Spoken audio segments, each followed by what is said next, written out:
Welcome to my service learning reflection video. I chose the Mother's Home of Southwest Florida Incorporated, which is why I do not have any photos with any teens or the children due to the nature of the business. The clients are all foster teens, moms ages 12 to 21 years of age. I'm an early childhood educator, and I felt that I could relate to the clients. This is an important issue for the Mother's Home of Southwest Florida because they are a residential mentoring program to teach the teens how to be self-sufficient, which is one of their goals. So that is what excited me about the location.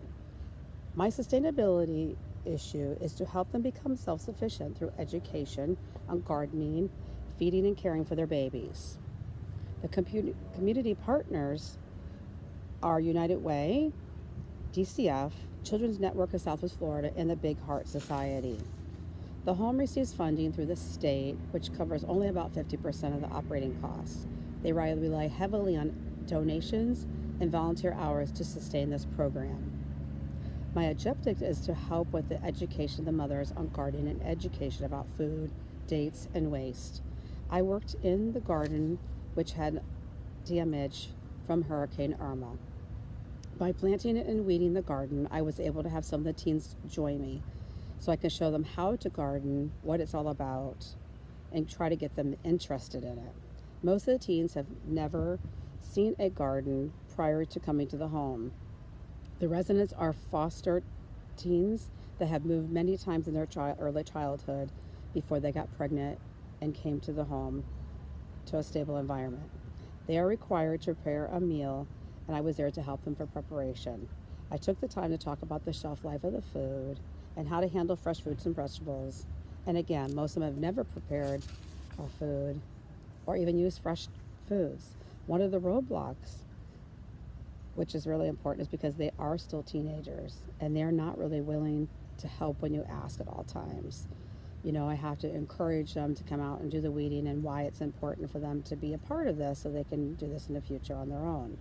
While preparing the food, I talked to them about the waste and how to properly store leftovers so they won't be throwing food away and they can eat it at a later date because it is safe for them. I couldn't take any photos of the residents again or show anything that I actually accomplished because of the clientele and the reasons for them. They were starting to get more committed to the garden, and I really wanted to share that, but that was not okay to do. I felt a connection to the TED Talk by Ron Finley on week 6 because he was working with at-risk families, and that is what these students are. They were at risk. They're in the mother's home to bring them to a different level and change their environment. They need to have education to see how they can, they can grow food, be more independent, and not pay those high costs for fresh produce in their families. I also felt this project made me feel a sense of place that we read about week 9. I have always worked with children, and I want to nurture them and help them make a difference in their lives. By volunteering at home, I have an opportunity to help shape these teens and possibly break the cycle by educating the teens and talk to them about the importance of education so they can be more independent and give their baby a better life than they have had. The service learning work was rewarding. You need to spend a lot of time with the teens. They will trust you. So trust you and take the direction from you and can be committed to be a part of this. They have had so many adults that have abused them or given up on their lives, and I didn't want to be one of those people. I wanted them to know I'm there for them.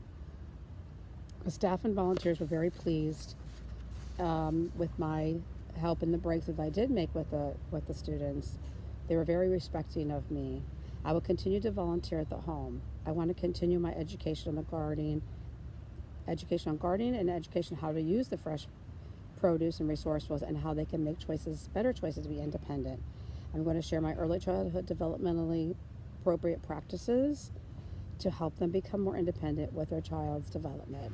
It's important for everyone to work as a team to help these teens, succeed. That's the only way they can make a difference is by adults and organizations to support their development. I hope you enjoyed my video. Thank you.